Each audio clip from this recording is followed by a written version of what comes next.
Hello மக்களே, சிறுகடிக்க ஆசை அடுத்து என்ன நடக்க போகுதுன்றதை இந்த ஒரு வீடியோவில் ஒரு குட்டி பிரமாவாக பார்க்கலாம் வாங்க.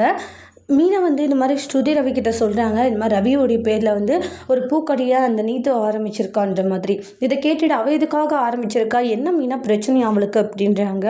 வேணும்ட்டு தான் இது பிரச்சனை பண்ணுற மாதிரி இருக்குன்னுவாங்க. ரவி பாத்தியா அப்படின்றாங்க. அவளுக்கு மேலே ஒரு இது அதனால தான் இப்படியெல்லாம் பண்ணிக்கிட்டு இருக்கான்னு ஸ்ருதி கற்றுக்கிட்டு இருக்காங்க.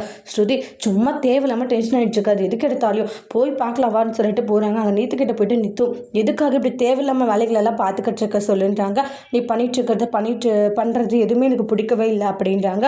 ஏன் உனக்கு பிடிக்கல ரவி, என் பேரில் எதுக்காக ஓப்பன் பண்ணுன்றாங்க. ஏன்னா நான் உனக்கு காதலிக்கிறேன், அப்படின்னா உன்னோட பேரை தானே கடைக்கு வச்சாகணும் அப்படின்றாங்க. இப்போ என்ன புது பிஸ்னஸ்ஸு பூக்கடை, பின்ன இது வச்சாதானே ஆகும் அப்படின்ற மாதிரி சொல்கிறாங்க. இங்கேப்பா தேவையில்லாமல் அந்த சிந்தாமணி பேச்சை கேட்டு இந்த மாதிரி பண்ணிகிட்ருக்க நீத்தோ தயவு செஞ்சு இதை எடுத்துருன்றாங்க. சாரி ரவி, உன் பேச்சு எல்லாமே கேட்பான், ஆனால் இதை மட்டும் என்னால் கேட்க முடியாதுன்றாங்க. எனக்கு இது பிடிச்சிருக்கு, நான் செய்கிறேன்றாங்க.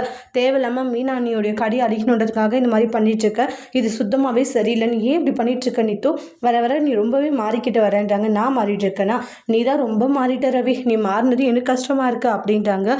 ஸ்ருதியும் அவங்க பங்குக்கு பயங்கரமாக நீத்து வச்சுட்றாங்க. நீ எல்லாம் ஒரு பொண்ணு இல்லை, ஏன் தான் இருக்கே தெரியல, என்ன ஜென்மமோ நீ எல்லாம் அப்படின்றாங்க. ஒருத்தர் பின்னாடி இப்படி அலையிறிய உனக்கு அசிங்கமா இல்லை அப்படின்ட்டு சொல்லிட்டு பயங்கரமாக கேள்வி கேட்டுக்கிட்டு இருக்காங்க.